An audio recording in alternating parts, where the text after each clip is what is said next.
AIIMS வருது அப்படின்னா அதை சார்ந்து ஹோட்டல் தொழில் நிறைய வரும், ரியல் எஸ்டேட்டு டெவலப் ஆகும், அதை சார்ந்து இருக்கக்கூடிய சின்ன சின்ன பெட்டி கடைகள் மளிகை கடைகள் முதற்கொண்டு பெரிய பெரிய ஹோட்டல் ஸ்டார் ஹோட்டல்ஸ் வரைக்கும் அங்கே டெவலப் ஆகிறதுக்கான வாய்ப்பு இருக்குது. அதன் மூலமாக நிறைய பேருக்கு வேலை வாய்ப்பு கிடைக்கும். அப்போ எல்லாரும் மைய நகரத்துக்கு வரணும்னு அவசியம் இல்லை, மைய நகரத்திலிருந்து எல்லா பேரும் வெளியில் வேலைக்கு கிளம்புவதற்கான வாய்ப்பு அது உருவாக்கி தருதில்ல. அப்போ இப்படி தானே அந்த சிட்டியை வந்து டெவலப் பண்ண முடியும். இது எதற்கான வாய்ப்பையுமே யோசிக்காமல் மதுரை எய்ம்ஸ் எங்கே உருவாக்கப்படுதோ சொல்லப்படுதோ அதுலேருந்து ரொம்ப பக்கத்தில் தான் திருப்பரங்குன்றத்துலேருந்து அந்த மதுரை எய்ம்ஸ் கட்டப்படுற இடம் வந்து கரெக்டாக வந்து 10 கிலோமீட்டருக்குள்ளே தான்.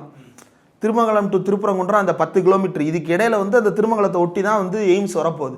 இப்போ திருப்பரங்குன்றத்தில் இப்படி ஒரு கலவரத்தை மேற்கொள்கிறாங்க அப்படின்னா அந்த இடத்துல என்ன மாதிரியான வளர்ச்சி பணிகளை மேற்கொள்வதற்கு யாருக்காவது மனசு வருமா? பிரைவேட் இன்வெஸ்டர்ஸ் வந்து அந்த இடத்துல ஏதாவது ஒரு இன்வெஸ்ட்மெண்ட்டை பண்ணுவதற்கான வாய்ப்பு அது உருவாக்கி தருமா? தராது. அப்போ அதை காரணமாக வச்சு தான் இவன் மீண்டும் மீண்டும் மதுரையவே குறி வச்சு தாக்குறது.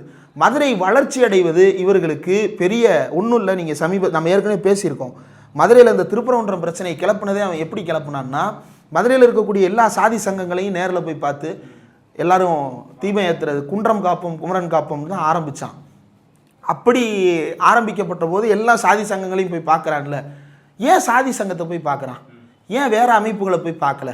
ஏன் சாதி சங்கங்களை குறி வச்சு பார்க்குறான் அப்படின்னா, ரொம்ப இறுக்கமாக நவீன வளர்ச்சி குறைவாக இருக்கக்கூடிய ஒரு இடத்துல வந்து இது எல்லாமே வந்து சர்வைவ் ஆகிட்டே இருக்கும். அப்போ இது எல்லாத்தையும் மாற்றணும், அவனை வந்து ஒரு நவீனமானவனாக மாற்றணும், அது எல்லாத்தையும் வந்து வேறு ஒரு கட்டமைப்புக்குள்ளே கொண்டு வரணும், ஜனநாயகமயப்படுத்தணும் அப்படின்னா அந்த இடத்துக்கு நல்ல மாற்றங்கள் தேவை. மாறாகவே என்ன பண்ணுறான்னா காட்டுமிராண்டித்தனமான மாற்றங்களையே திரும்ப திரும்ப ப்ரப்போஸ் பண்ணுறான். குன்றம் காப்போம் குமரன் காப்போம், எச் ராஜா பேசியிருக்கிறாரு, தர்காவை தூக்கிட்டு போய் வேறு இடத்துல வச்சுக்கிங்க அப்படின்னு பேசுகிறாரு. தர்காவை தூக்கிட்டு போய் வேறு இடத்துல வச்சுக்கன்னா என்ன அர்த்தம்? இப்போ தர்காவை இடிக்கிறதான நோக்கம், அயோத்தியா மாற்ற போகிறேன்னு சொல்கிற, பாபர் மசூதி இடித்ததை போல் சிக்கந்தர் பாதுஷா அவுலியாவை வந்து நீ இடிக்க மாட்டேன்றதுக்கு என்ன நிச்சயம்? நீயே இடிப்பன்னு பேசியிருக்கிய.